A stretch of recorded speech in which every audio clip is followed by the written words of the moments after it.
For match week 2, the JFF decided to shake things up a bit and postpone the 3 major matches on Sunday, leaving only 2 on Monday night to be played. For this week, we got Molynes hosting Arnett and Waterhouse taking on Montego Bay United. All we can say, compared to last week Monday night fixtures, finally got some goals. Here is today's review roundup for match week 2. We will begin with the 2 clubs that were looking not only for their first goals of the season, but the first victories.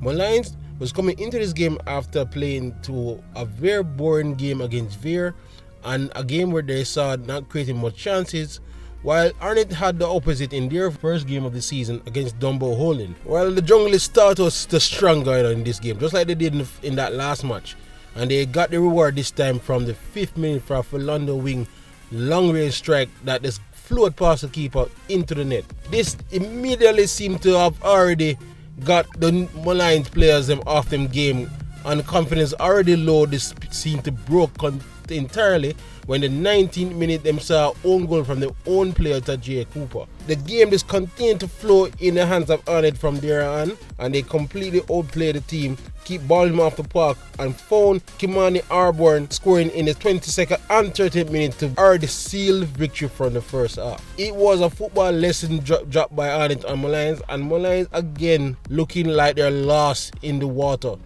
They just seem that they don't know what to do. They're having trouble connecting the short passes amongst themselves, and it just seems that they need a tactical redo in how they approach these matches. Maybe it is best that they try to sit back and counter, I don't know.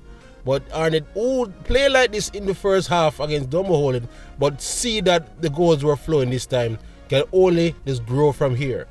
So that was it. Molynes 0, Arnett 4 was the first game of the night on the Monday doubleheader. Second game now saw a Waterhouse that we believe was low on confidence from the El Clasico lost to Arnett, as well as they lost in the first round against Tivoli, taking on Montego Bay United that is much change but much fancy thanks to the new Brazilian coach and players. How did it end up this time? Well, against my own prediction where I had Montego Bay United winning 2-1, I was completely wrong, and Waterhouse ran out 3-0 winners in this one. Another game that seemed one-sided. Waterhouse, they did the right thing, they pressed forward early in the game and got the reward. And we even saw basically the goal of the season, or one of the contenders for goal of the season already. It was a magnificent strike. A deft touch to put on his right, and then the curling shot in the far corner. Montego Bay United still seeing that they're lacking communication amongst them players, and you assume this is just a period that they need to just gel in. They need some more gelling and some more tactical work with the new coach to finally get it right.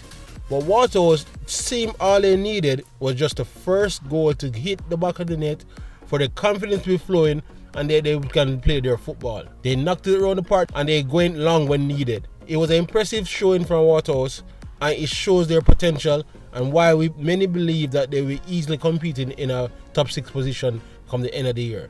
While Montego Bay United, they clearly have work to do.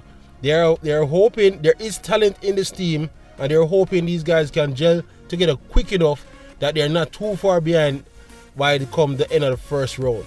But in the end, the best thing about this round of fixtures, even though it's 2 games, that we got to see some more goals flowing. Last week, biggest issue is that we were lacking quality in the final third. So to see some exceptional finishing here by the strikers this time is a joy to see. Hope it's kept up. Come match week 3, we'll hopefully have a full slate of fixtures for us then. But until then, that's again is Jean-Pierre's review roundup from match week 2. Thanks for watching, and please subscribe for more.